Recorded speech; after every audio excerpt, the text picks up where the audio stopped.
Hey, are you looking for an active community of real estate investors who are on the same path as you are to financial freedom with real estate? Then our Facebook group is the place for you. It's one of the largest groups of people interested in apartment investing to generate passive income. In this group, you can learn, share, and connect with others who share the same goals as you, build relationships, and enjoy the journey together, network with others to find deals and capital, and really continue moving you closer to financial freedom and your financial goals. So click that link to join the group. I can't wait to see you there. These interest rates went up very quickly, actually faster and higher than ever before, 11 in straight rate hikes. And so this has created decreased cash flow for investors and operators, as well as lower valuations. So that's the first thing that's happened.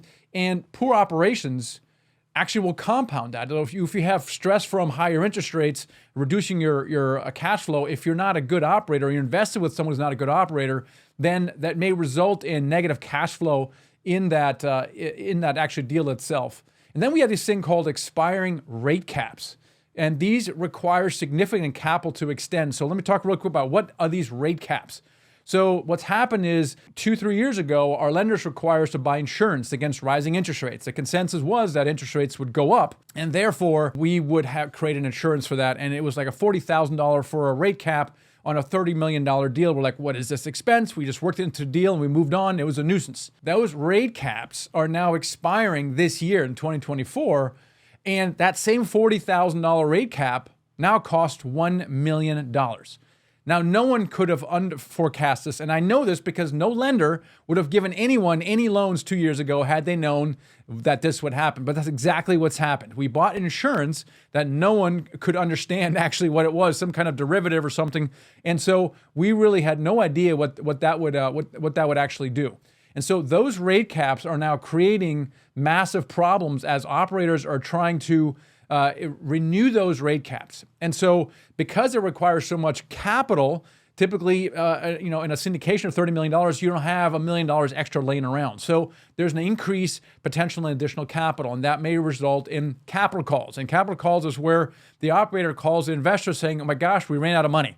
Now, typically in the old days, that only happens when you're a really, really bad operator. So in other words, you didn't have emergency funds, you didn't have reserves, your construction budget wasn't big enough, okay? But now, even if you're the best operator and you have all kinds of reserves, no one has $1 million laying around. It's inefficient. You don't want to raise that much more.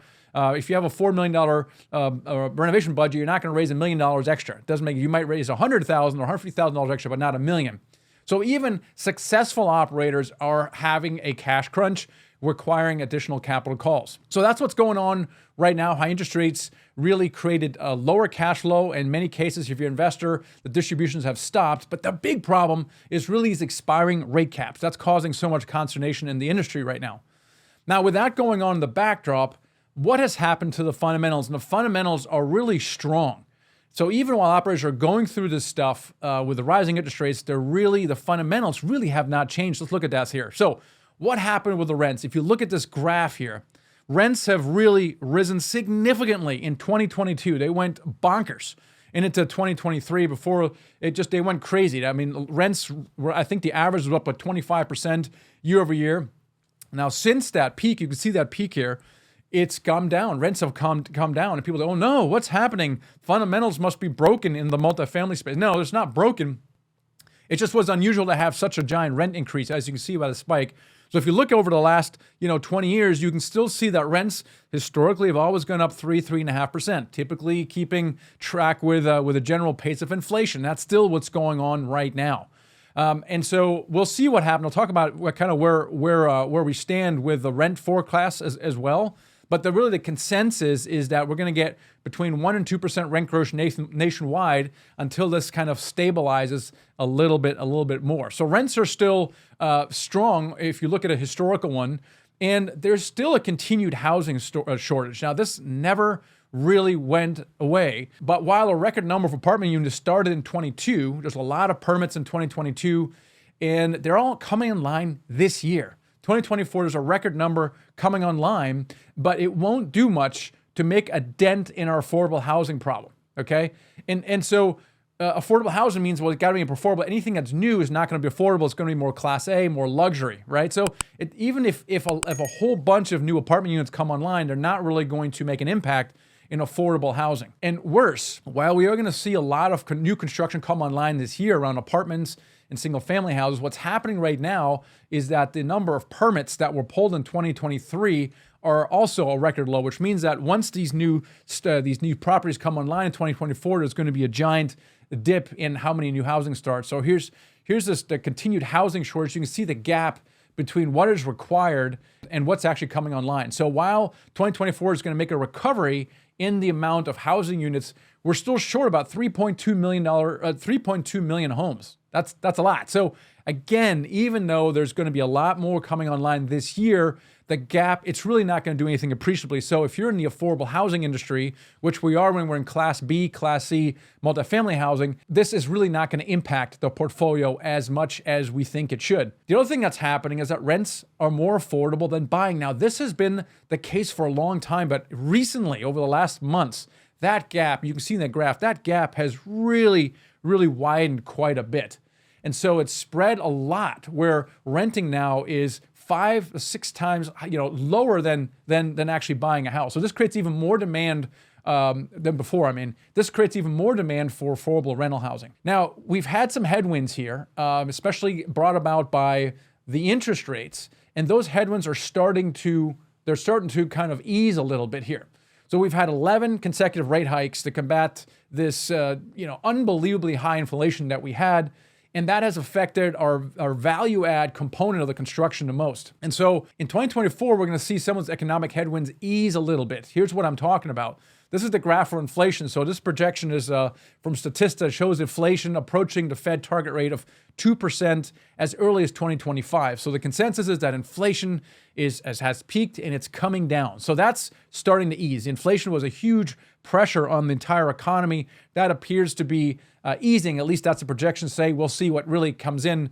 Interest rates, oh my gosh, right? So we had 11 straight interest rates hikes. The consensus is that investors are currently expecting rate cuts in 2024 between 1/4 point and 3/4 later in the year.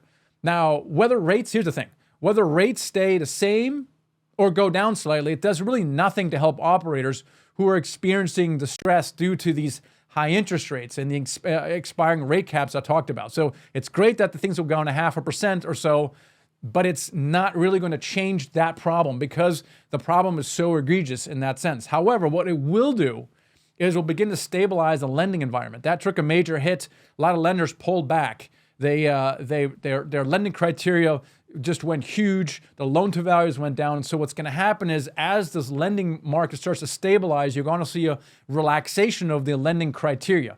You're going to see slightly lower rates and higher loan proceeds. All of these would begin to increase prices somewhat. So the easing in interest rates are also increasing. Now let's look at the some of the construction I talked about earlier.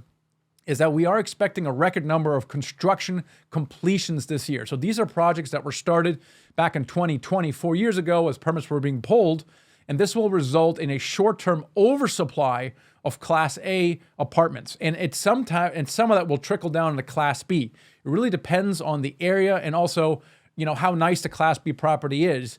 And it also depends on how many new construction units are coming online. So some areas are going to be very, very overbuilt, and that's going to trickle down to Class B somewhat. So this is going to affect some markets. In general, though, nationwide, a lot of Class A is coming online in 2024. So while demand for rental housing remains strong, there's going to be a temporary oversupply of apartment units, and that will put downward pressure on rents in some markets, resulting in, like I said earlier, modest rent increase between 1% and 2% nationwide. Now, look at the higher growth, though. Real estate is always local. So it's going to be much higher in some markets, 1% to 2% across the country. But look at some of these projections here, right? I mean, you're going to up a high as 3.6 in Milwaukee, for example. Just remember, there's no such thing as national real estate market. So always pay attention to your local market and see what's going on there.